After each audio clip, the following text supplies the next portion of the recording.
a lot of these weird things, you know, like the chat loves. It seems like they very cool. Let's what the fuck? Oh my god, why is that part of the video? And why is it so much louder than them talking?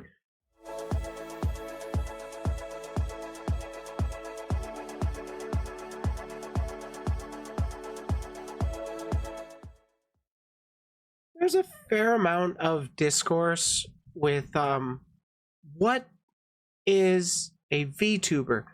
Is a VTuber somebody that's always playing a character when they're using their VTuber model as that's like the only thing they do?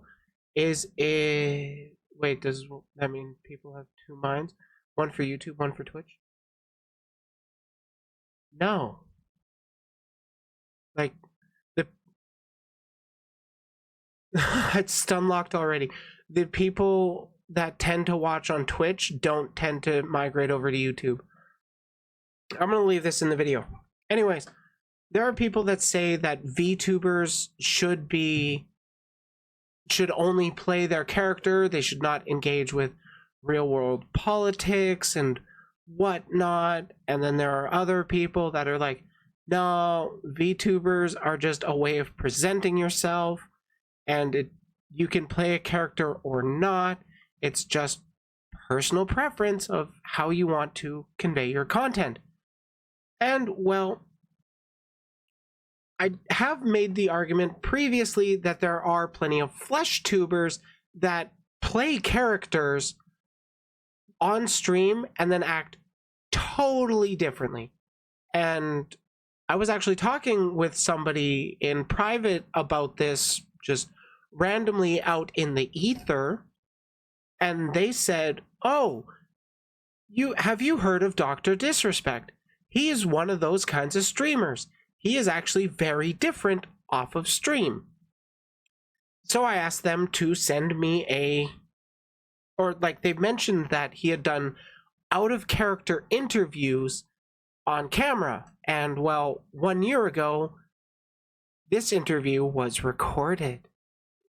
But for those that don't know drdisrespect, despite his 2.5 million followers on Twitter alone, I have no idea what this clip is, by the way.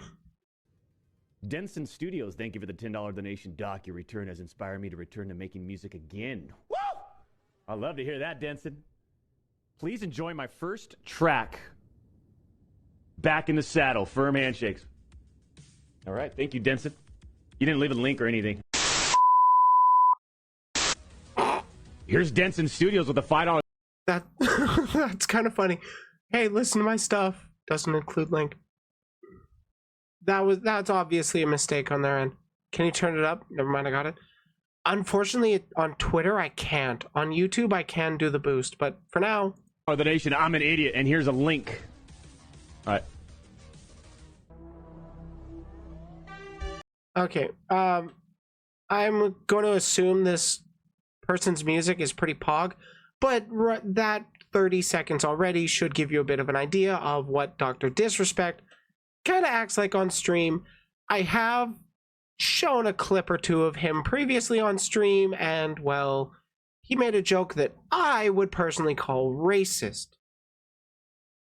There's also been other stuff about him, but right now we're just talking about how he acts on stream versus how he acts IRL. And I'm basically just making the argument that, well, flesh tubers do it too. It's not something inherent. It's just some people like to play characters on stream.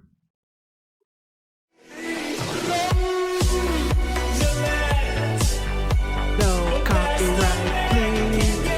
No copyright, please. So first and foremost, just by way of hands or applause, how many people are here to see drdisrespect? Like, whoa.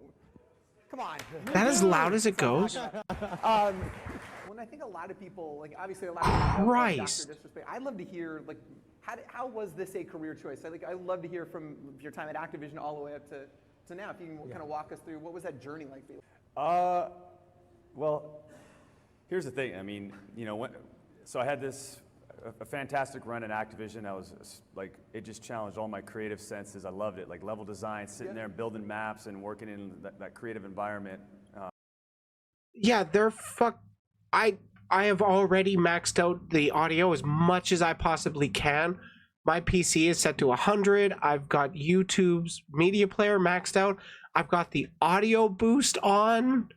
I've maxed out my OBS recording as well, because usually I have to turn that down and it's still too quiet.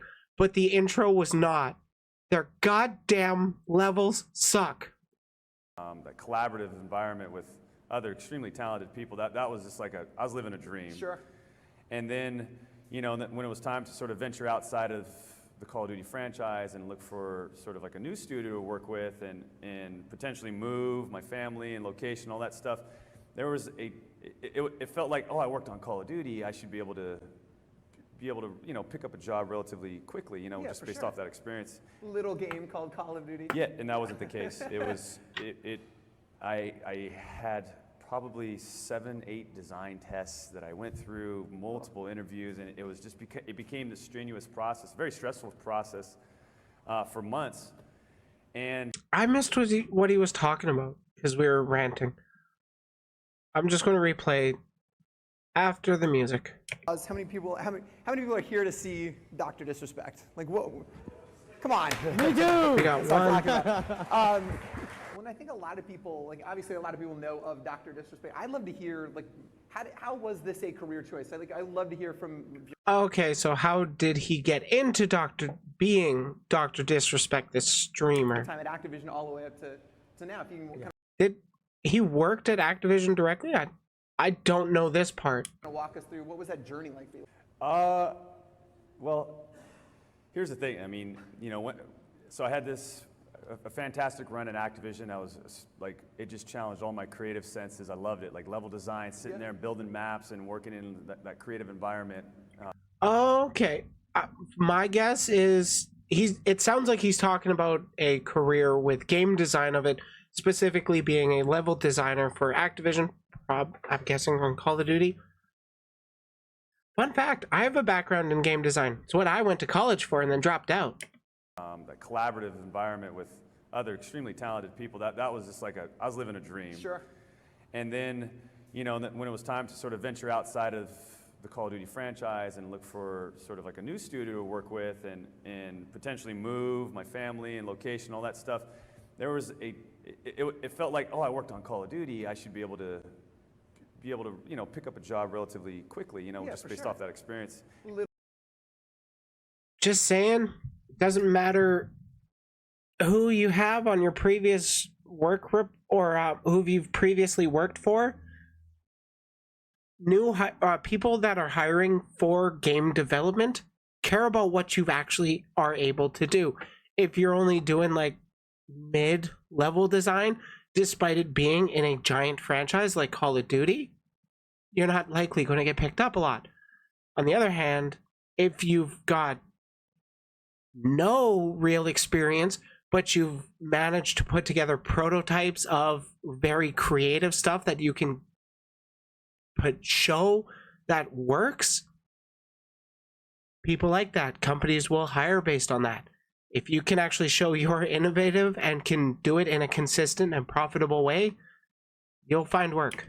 Little game called Call of Duty. Yeah, and that wasn't the case. It was I had probably 7, 8 design tests that I went through, multiple interviews, and it was just it became this strenuous process, very stressful process for months. And again, I mean, it could also be that potentially that he needed that. I don't know what his name is outside of Dr. Disrespect, but if he needed a certain level of income and those other, well, companies just weren't wanting to provide it for what he was doing, which, I mean, their loss, I guess. it came down to this one company up in Washington, but at the same time, there was just something about meeting Submit and the timing of that. And It literally came down to a decision. I mean, I'm talking 2 weeks, where it's like, do I go here? Do we move the family up to Washington? I'm a California kid. This is that's gonna be a big jump, but it's sort of a known path, right? Like, I know exactly what I'm gonna do. I know what 3 years down the line what that company is gonna look like, 5 years. Or there's this Sumit who's very energetic, passionate, very successful himself. He's got this idea. It kind of falls in the same realm. I get to start up an old passion. And ultimately, I mean, it was just like, my wife, Leo, you'd make the decision. And she ultimately made the decision. She's like, just go for your passion. And that's kind of how it started. Talk to me about like why Twitch. Okay, so he was trying to find work, was struggling to find work, and then he was like, babe, what do I gotta do? Do I just hunker down and keep finding work, or do I chase his passion? What kind of loving partner wouldn't say chase your passion? If you got a chance to chase your passion, do it. Just make sure you can also realistically meet the ends of when rent is due. That's the important thing. Twitch, why that platform? I'm really interested for several reasons, which I'll get into in a minute. But. Sure. Yeah. No. I mean. To be clear, I don't know if this interview is before or after his departure from Twitch. So, throwing that one out there. Going back to just like building levels, one of the things, you always have your one monitor, your 2 monitors for, sort of the engine you're working in, and then your third monitor. On my third monitor, I always had like Summit 1G up on the live stream. I'd be watching Ninja play the old Halo games, because he was so good at it. But there's just a draw to just like have that, and I could just look up every couple moments. Oh, it's 30 to 35. Game goes to 50. It's just kind of getting close. Now my attention's up here. So the whole streaming was certainly an outlet, an entertainment type outlet, rather than just listening to music. Sometimes you get into the zone listening to music, right? But sure. Sometimes you just get into his own listening to somebody talk on ends. Hey, it's like podcasts are popular too. Video games, for whatever, the background noise, whatever. I mean, it's free TV, right? But TV. It's free TV where you can also call the person on TV a nerd, and then they will call you a douchebag. Doesn't have video games, right? This is yeah. So that's how I got into Twitch. I just have it on my third screen and just watch it, and eventually I kind of like started following certain people again, like Summit and Ninja. Sure, getting behind them, supporting them. So I'm curious to see, like, Guy, like, how do you leverage the chat? How do you interact? How do you take advantage of that interactivity? Because it's obviously a very different relationship you have with your audience. That's an interesting one. Like, it's so much harder to balance out and monitor and control your chat at much bigger levels. At my level, it's pretty easy to see when somebody's just being a shit disturber, or,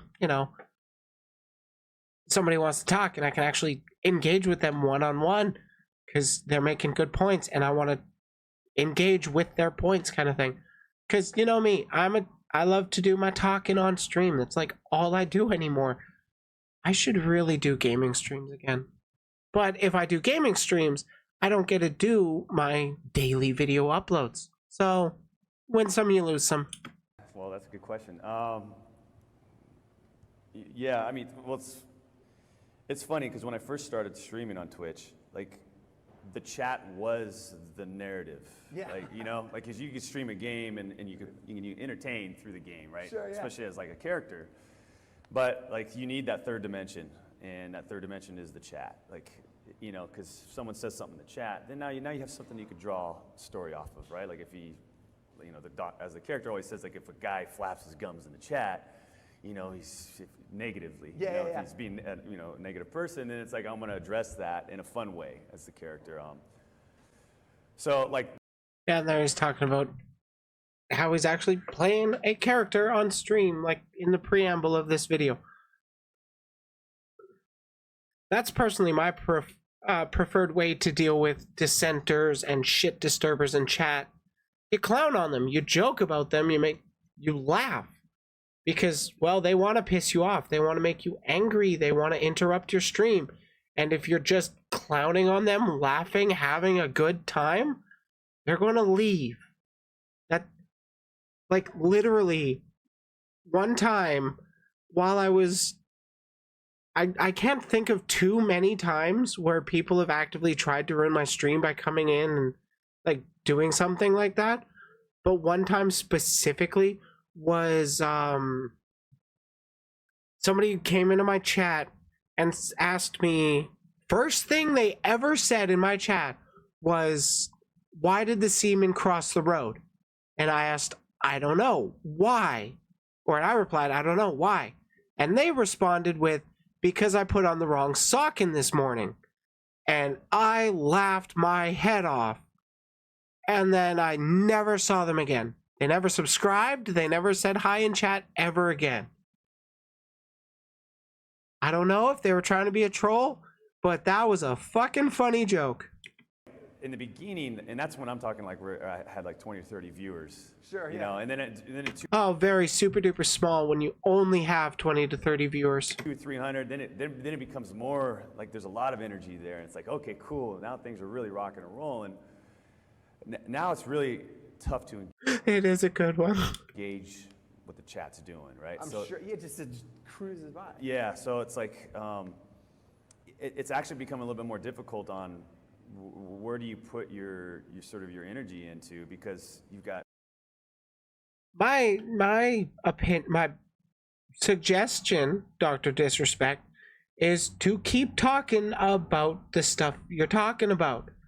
And when you see somebody that has an opinion you disagree with and you want to engage with them, you directly engage with that chatter. You can scroll up in your chat, you can stop it from flying by on you, and you can focus in. Though I do imagine it's a lot harder when you're at like thousands of subscribers or thousands of live viewers. But still, I've seen Hassan do this. I've seen Bosch do this. It's possible. donations and people that are subbing, and you certainly want to acknowledge that, For right? sure. Like that's. But at the same time, how can you still make sure that the people that are actually watching, the other, thousands of people that are watching, are getting noticed or feeling wanted or empowered? And I think that's the most important part. That's part of why I have chat show up on screen. So even if I don't actually directly engage with every single chat message made, I do read it. You can see it. Chatters feel like they're a part of the stream just by engaging with chat that shows up on screen. They can see their name on stream. Well, Vosh has the patience and steadiness of a well-bred horse, so that makes sense. Yeah, like that's 100% true. There's no issue with that statement whatsoever at all. Part for a streamer, especially like sort of a bigger streamer, is like continuously empowering your community, and I think that's. He does make some good points here. That's true. Also, I won't bring that up right now. It was brought up in the last video though, where I talked about Dr. Disrespect. Not a good thing. That's what we're trying to do at Boom. We've got a replay system. So like if something cool happens on the stream, all of a sudden you see this emote spammed in the chat, and if it hits a certain amount of emotes, then that replay of that cool moment will happen live on stream. What's the craziest thing that he... That is pretty cool. I would like to see more of that, where there's like, you can see the chat really engaging with a certain part of the stream, and then like having that live instant replay kind of thing. That's kind of great. That's kind of funny. That would actually be really, really cool with esports. Too bad I don't like esports that much. Either kind of evolved organically from your chat, or what was the actual like best smackdown you did to somebody? All time. I remember seeing this one video where somebody was stream sniping Dr. Disrespect, but in a way where he wasn't disrupting, or they weren't disrupting the stream, but basically they would get up close, they would get killed by Dr. Disrespect, And in that moment of shortly after being killed, proximity mics were on. So the dude would just hot mic drop Dr. Disrespect's lines on him out of nowhere. And it fucked with him. I wish I had the video on me, because that was actually pretty funny and one of the first things I saw of Dr. Disrespect. It was somewhere on TikTok. I couldn't remember that. There's so many. I think a lot of things develop from the chat. Like if I'm in a moment and I'll say, you know, like for one example is there's like the violence, speed, momentum sort of quote that the doctor says a lot. I mean, he said that after he killed like 3 guys in H1Z1, he's feeling good and felt powerful, and he screamed at violence, speed, momentum. And I noticed that the chat was Going crazy. going crazy, and they kept on repeating and repeating it. So now it's sort of a staple of the channel. It's a mantra. And a lot of A lot of channels actually do have this. Like, Rev Says Desu has Your Likes Are Public. Dr. Disrespect has his violent speech momentum or what, speed momentum or whatever. Vosh has his Coconut Island. It's different community sort of points where you will say something sort of offhandedly, but then it'll really resonate with your community in a way you didn't expect it to, and then it just becomes a meme of the channel that people just love to hear you say. Like when yes, those things are, you know, they certainly pop up from the chat, like that I forget about. Like, you know, when I first screamed Raul or Portugal or a lot of these weird things, you know, like the chat loves it. It seems like they Very cool. Let's what the fuck? Oh my god, why is that part of the video? And why is it so much louder than them talking? Edit your levels.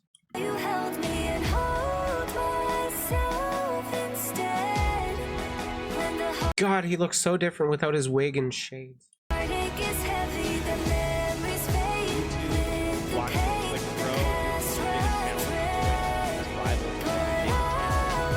So, like, are they playing a clip? Because it looked like they were just thirst trapping Dr. Disrespect there. I mean, credit where credit's due. Dude has a nice look for himself.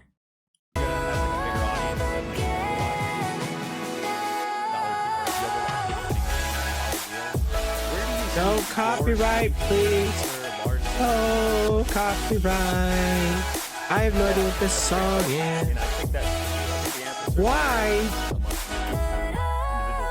Blah, blah, blah. Seriously. term and long term. Thank you. I think given sort of the nature of my channel and sort of the odd nature that it's driven by a character, you know, like sort of the big picture that I'm looking at is potentially like a TV show. I know, right? Like, and it even overwent or like overpowered their talking for a bit. Why did they have the music there? Just because of the fictional story that's surrounding the character, you know, like being the most dominating video game player in the entire world. Like, I think that right there is a storyline. It's a superpower. Trolled by EDM. Nice. Is a superpower. So, I mean, 2 or 3 years, you know, you'd like to work up to that step, whether that's, you know, trying to take the channel to the next level on Twitch currently, or I mean, you know. Okay, I'm gonna guess this is actually recorded before he got banned from Twitch.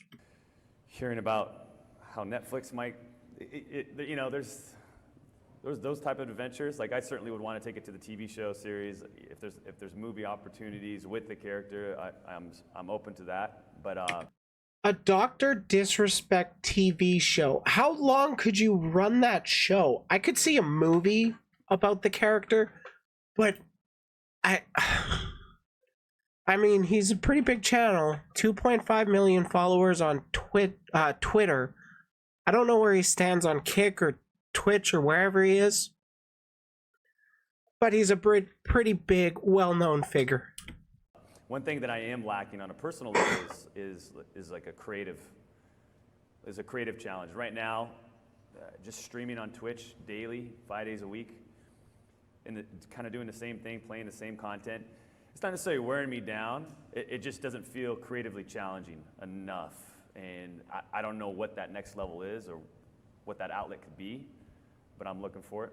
So, yeah. Hope that answers your question. Cool. Hey, how's it going? My name is Wenz. I was just wondering if you've ever experimented with answering a live stream of questions that are curated during downtime in between games, almost like a live and personal AMA with a chosen set of Twitch users. Why not also engage with the trolls? It's fun. They call me gay, I call them dumb. I haven't thought of that. One of the things I have a challenge with is a structured schedule of streaming events throughout a stream. Like, I'm terrible at it. Like, boom, I'm supposed to run boom tournaments on Thursdays and Fridays at like 4 o'clock, right? And it's like 4:30, 4:45. I'm in the middle of the game. I'm getting texts like, hey, are you gonna start that tournament? So for me that's certainly. I'm not really going to judge him on that part. I'm not exactly the best. I do try to schedule shit, but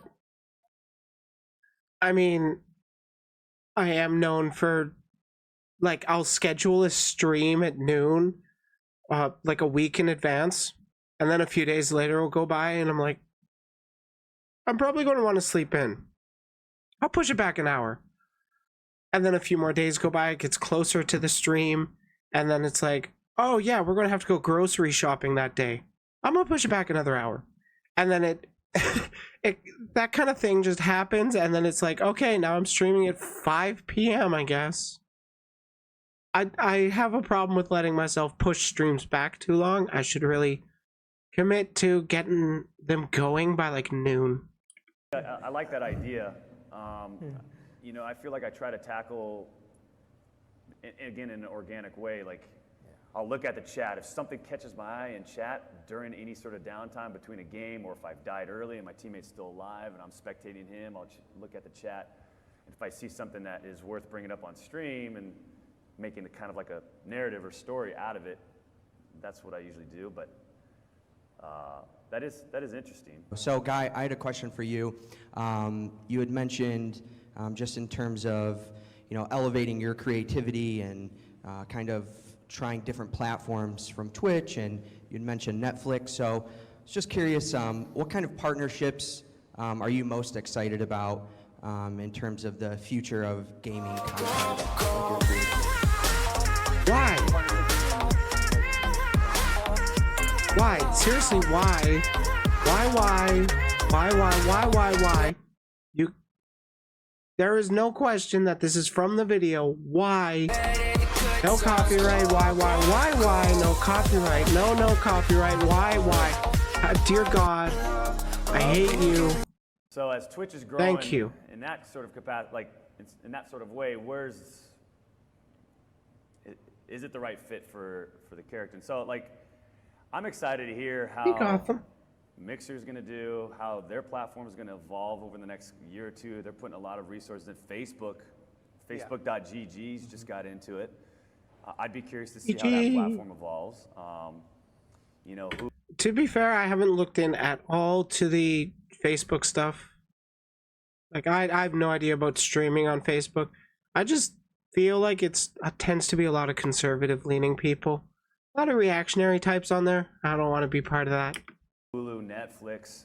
And yes, I know what platform I'm on now. You know, you just got a feeling that they're going to look at these numbers and just go, okay, we need to get into the live streaming.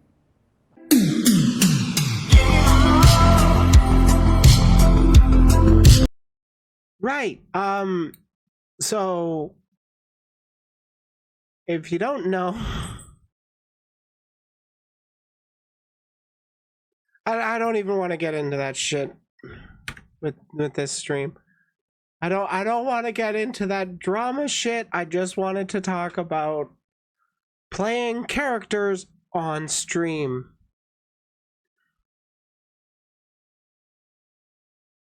Love getting ear blasted by off-balanced music. Oh, I know, right? So fucking great. But yeah, a lot of people argue that you're not a VTuber if you're not playing a character or something like that.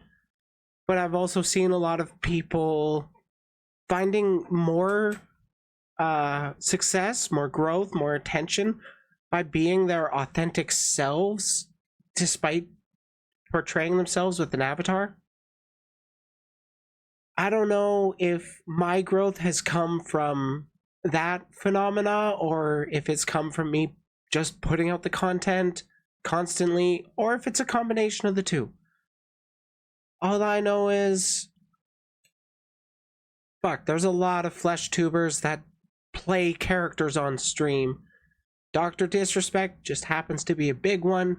There's also a ton of cosplay cosplay streamers. They do a lot too. But yeah, in the end, I would say VTubing doesn't matter if you play a character or not. If you're using an avatar over or using an avatar with tracking instead of a regular old face cam, you're a VTuber in my books. I don't care. Thanks for watching. If you enjoyed the video, leave a like, subscribe for more content, and if you want to join the community, feel free to check out the Discord. I love to voice chat in there, so if you want to ever talk, I'm usually available. Well, in the afternoons.